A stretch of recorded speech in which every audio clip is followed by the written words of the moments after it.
大家好，歡迎收睇同路點評，每日精選焦點新聞，帶你快速掌握澳洲、香港、中國同國際最新動向。記得訂閱埋同聲同路人，咁就唔會錯過我哋更新㗎啦。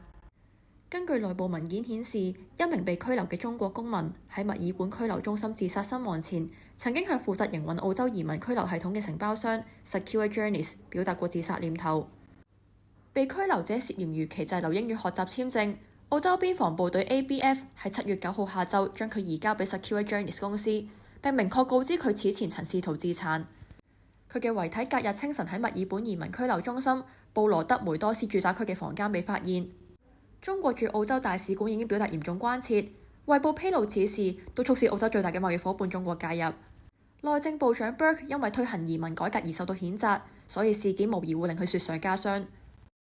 反猶太主義皇家調查委員會專員維護咗巴勒斯坦倡議組織代理律師 Reggie Mathew 嘅提問權。Mathew 就以色列對2023年10月7號嘅哈馬斯襲擊向一名猶太社區領袖提問雪梨歌劇院舉行嘅抗議活動背景。澳洲猶太人執行委員會聯合執行長 Alex Rachin 表示，團體利用呢個機會誹謗以色列。新州州長 Minns 隨後亦表示 Mathew 嘅提問令人失望。皇家調查委員會專員 Virginia Bell 喺未點名 Rachin 嘅情況下為 Mathew 辯護，並表示出庭嘅律師唔應該成為被攻擊嘅對象，將對特定國家政策嘅檢視同對歷史背景嘅合法追問一概打壓成仇恨言論，剝奪咗少數族裔表達人道關懷同政治訴求嘅正當空間。所以 Bell 堅定維護辯護律師嘅交叉詢問權，確保咗皇家調查委員會可以喺客觀、公正嘅基礎上釐清事實真相。澳洲人工智慧公司員工 Andrew 近日喺使用開源 AI 助手 OpenClaw 尋找更好嘅名額，點知 OpenClaw 成功幫佢將候補順位提升至第3位，手段居然係利用健身房 API 系統嘅漏洞，直接取消咗排喺候補第1位嘅顧客預約。經過調查，呢間健身房預約系統嘅 API 喺執行取消預約命令嘅時候，完全缺乏權限驗證機制，導致 OpenClaw 喺追求完成目標嘅過程入邊自發發現並利用咗安全漏洞。專家警告，隨住 AI 工具具備越嚟越強嘅自主規劃同執行能力，類似嘅無心之失將可能轉變成大規模嘅網絡安全風險。